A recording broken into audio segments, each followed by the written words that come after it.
We're here at the AMA UK Annual Songwriting Workshop, and we're back in Hackney, and this year we're working with students, and we've got them from ELAM, which is the East London Arts and Music School. We've partnered them with our own members, plus some CSAC songwriters, and we've got our coaches, Hewerdine and Charlie Dore. We're going around and listening to other people going through the process, so we're watching and listening to other songwriters working with students. In this case, it's the students who have missed out of a lot of the last couple of years, personal interaction with other writers. The idea was to try and get them to talk about their experience being young in a time when the world should have been opening up to them, but actually it closed down and they were stuck inside their homes with their families, and we wanted them to maybe open up about those experiences. I did the last one with the elders, and it was a very different process. The first day was more about explaining the process and then listening to the elders' stories, whereas within half an hour of these guys meeting, they were already writing the songs, and they seemed to trust each other straight away. It was amazing. They're very, very good, like really very, very good. Fantastic singers and performers, and a real understanding of form and things like that. But what I think everyone's encouraging them to do is tell their own story, and sometimes when you get into writing songs, there are lots of people trying to push you towards pure commerciality, and I think it's a really nice thing for a writer just to be reminded that you're trying to express something. To draw stories from other people, to create something new, to tell a story that maybe has been told, but not in the way that a songwriter can tell it, with help from a storyteller. And especially the Americana genre, which lends itself very well to storytelling. This is the sort of thing that we should be associated with, because these are the people we represent. If you can say to somebody, by the way, you don't have to do that, your story is more interesting than the one you thought looked more interesting and more acceptable. Your story is better.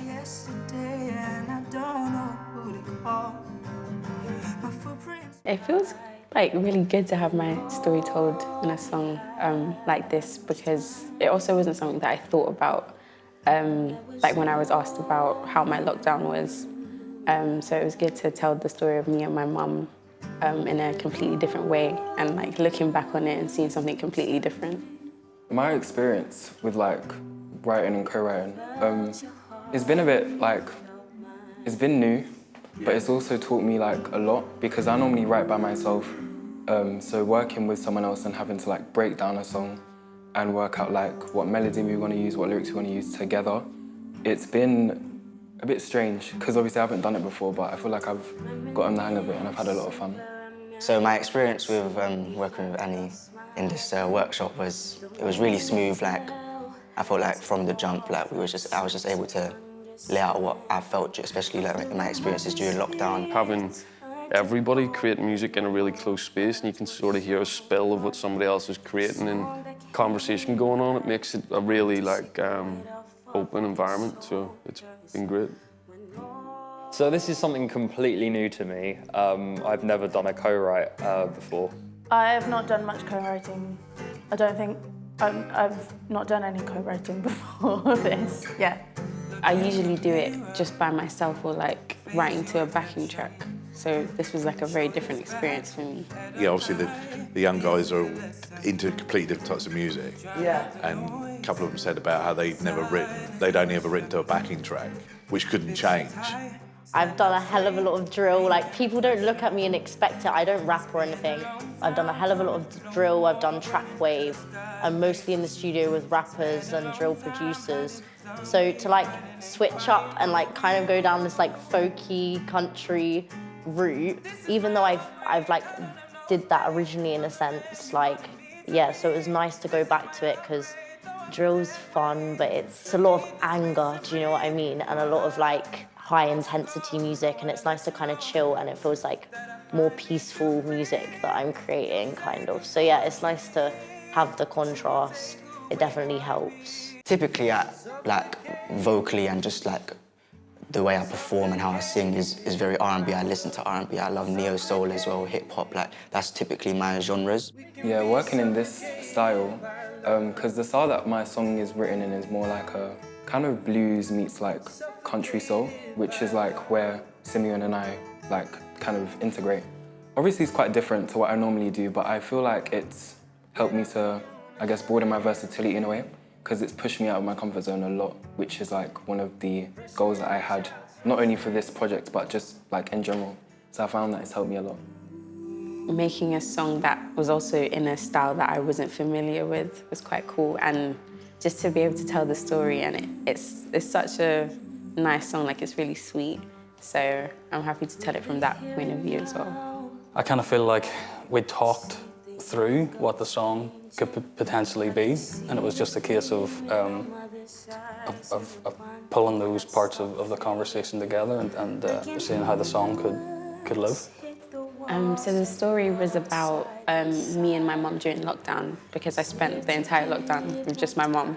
After we went through that experience, we learned how to like communicate with each other effectively. So the story was about like seeing the silver lining in everything, and because I was grateful for the lockdown. Like if it hadn't happened, we wouldn't have had that chance to communicate with each other in that way.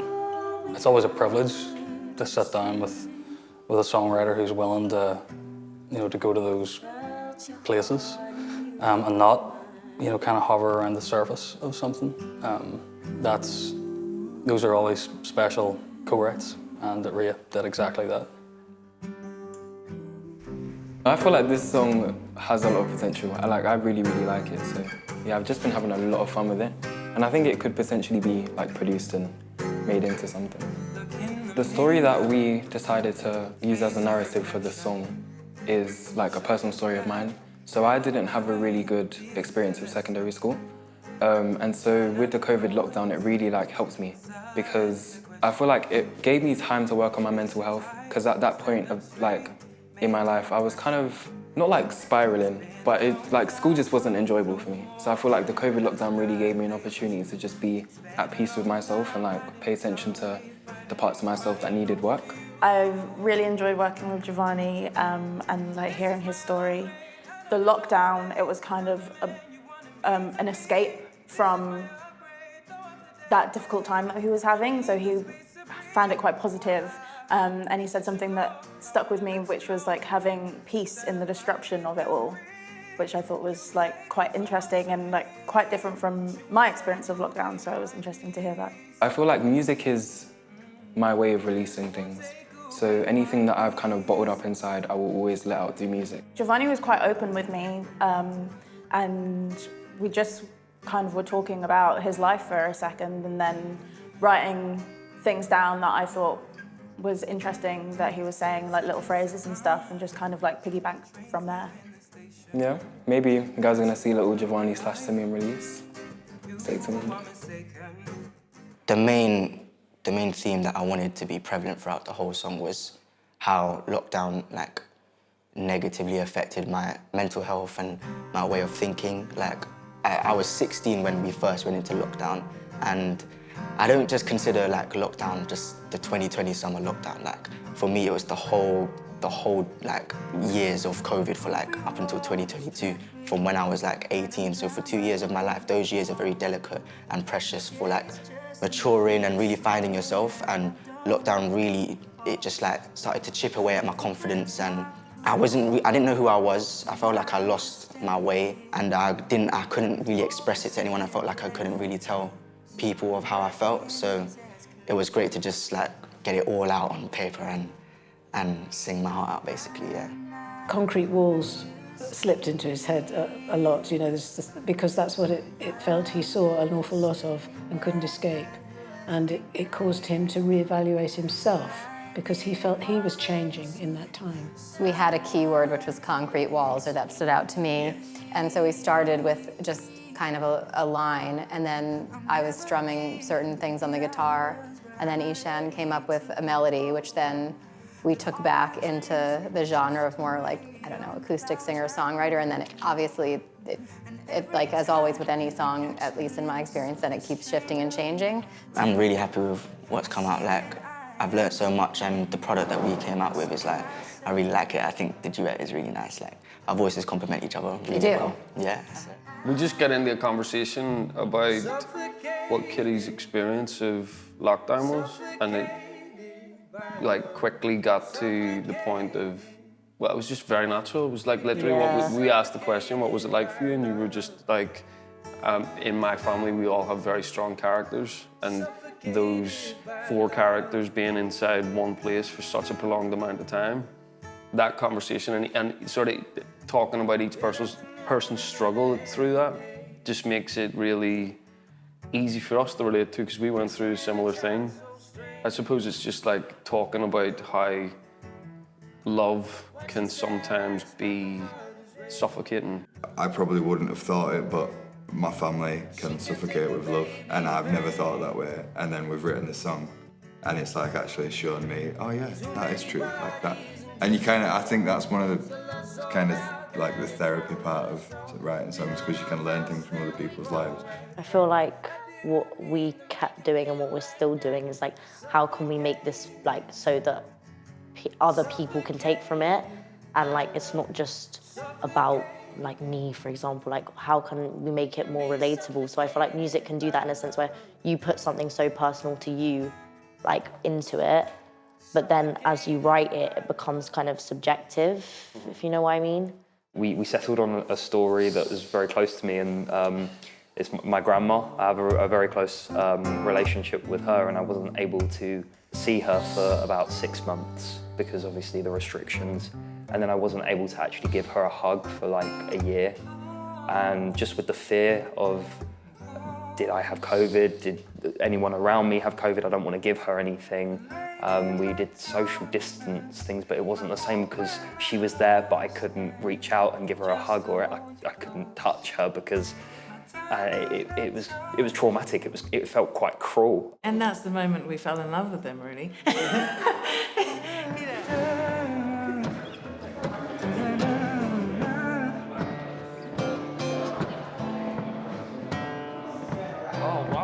Tear in my eye.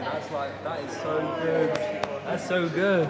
Okay, go on. I'm feeling it as well from you. I'm feeling it. Yeah. And, you know, when Josh sort of said this story, like, and talked about his lockdown experience, and, you know, it's something that we all shared as a, you know, together, all having very different experiences with it, and all going through that kind of roller coaster of stuff, but having different points that we can mark within this really intense, sort of isolated experience, you know?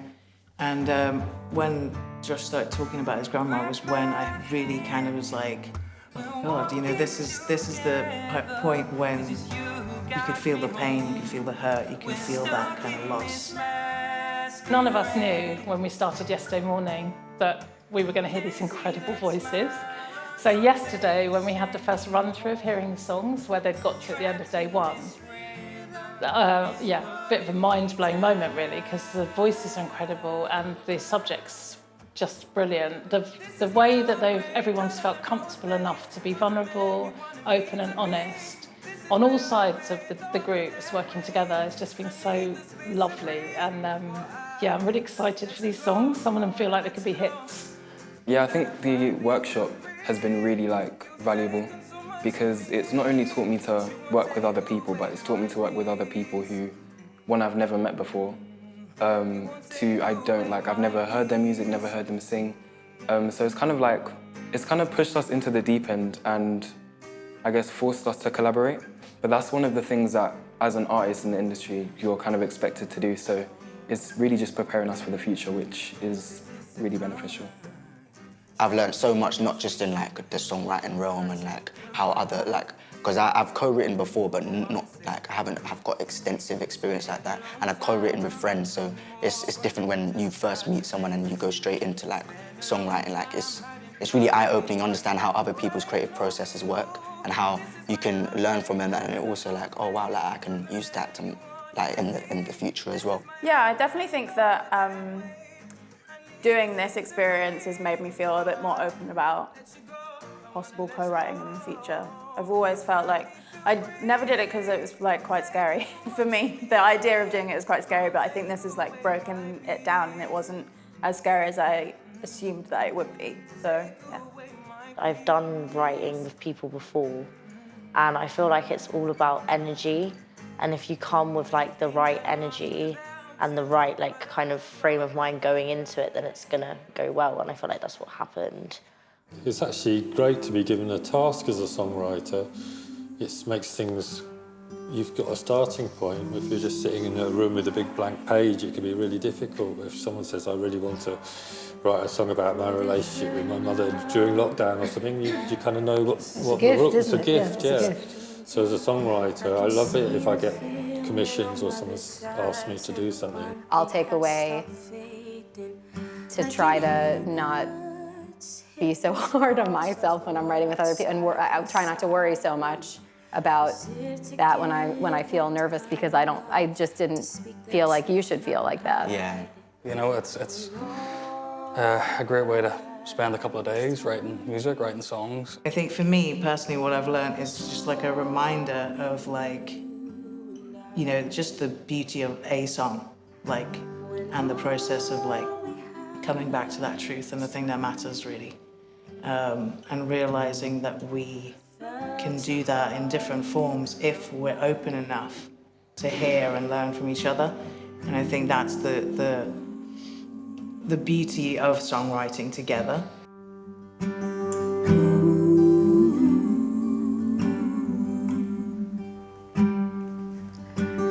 Reminisce on where I met. I see the young girl smiling.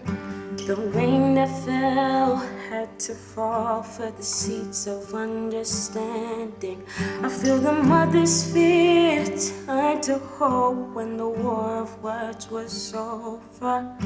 The storm that came had to come to shake the weight off of their shoulders. When all we had was time, when there was only you and I, when all we had was time. I felt your heart and you felt mine. I felt your heart and you felt mine. I felt your heart.